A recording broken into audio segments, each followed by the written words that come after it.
Basta marami ako. Ito ang ugat ko to guys. Ang dami kong blackheads guys. Lalo na yung dito. Ito. So, ayan, yung Shopee, diba? Kumusta naman? Ako lang babe, tissue po ang pinapang ko sa aking mukha. Hindi towel. Parang fresh kasi yung towel. Good morning guys. Kakagising ko lang kasi.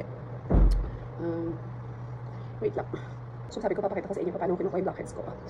And very, very, very effective. Masyasyak kayo be. As in. And then papakita ko sa inyo be. Basta marami ako. Ito ang ugat ko to guys. Ang dami kong blackheads guys. Lalo na yung dito. So ayan, yung Shopee, diba? Kumusta naman? So maghinamos lang tayo kasi ma-amaze kayo. Wait lang.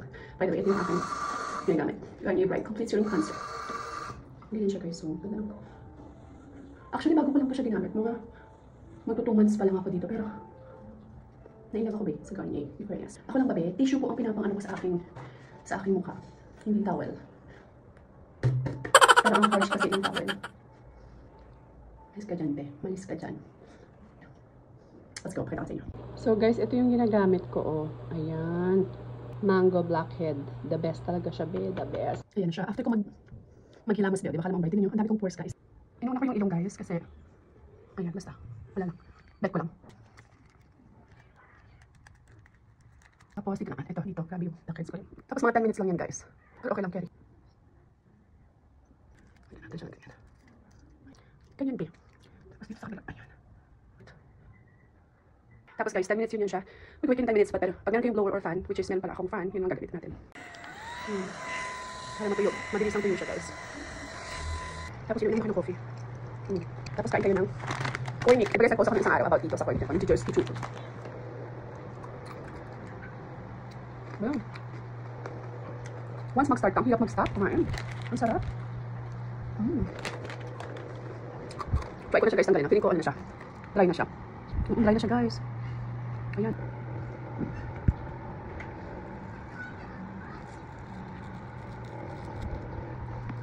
Be, I am telling you. Wait. Be, nakita niyan. Ayan, oh, tak. Saan yung hangin? Oh, ayan ang aking blackheads, be, oh. Whiteheads pala, whiteheads. Tak. Sa ilong ko, good luck. Aray, aray. Hindi mo siya masakit actually. Okay lang ako. Ayan, ayan. Ay, bilog na. Ayan, tak, oh. Wait lang guys, akin. Oh. Ayan, kita niyo guys. Ayan, oh. Lumula ako, diba? Wait lang. Be, oh, see? Nakukuha niya talaga guys. As in, kuha. Oh. Tak. Next, be. Ano yung pili ko? Baba. Ito yata. Guys, oh, kita niyo yan. Oh, ang dami guys. See guys, oh, ayan siya. Oh, diba? Ayan siya. As in, sobrang kita nyo. Kaya, ay nako, diba? As in, kuha niya talaga guys. Ultimo whiteheads. Ginagamit ko lang siya guys once a week. Ayan, see, meron talaga siya guys. Nakukuha. Ayan, oh. Hindi nyo masyadong nakikita. Pero be, sa personal talagang ang dami. Ultimo yung maliliit na whiteheads. Kuhang-kuha niya talaga. As in. Tapos hindi siya masakit. Medyo tingling lang yung tingling talaga. Tingling yung kanyang feeling. Pero, tsaka amoy cutic siya by the way ha. Yan, ito siya guys. R top R. As in, itry nyo. Worth it siya. Magkano naman ba to? Makalimutan ko yung price siya guys. Pero hindi naman talaga siya pricey. Tapos talagang tatagal siya. Umabot sa akin siguro mga 2 months. Itong ganito. Kasi once a week lang or twice a week lang akong gumamit. Baby, holy grail. Promise, holy grail siya. Check ko lang. Kung gusto mag-order guys ha. Kung gusto mag-try. Andyan yan sa akin comment section guys. Yung link ilalagay ko. Yes. So yan lang. Check ko lang. Bye na.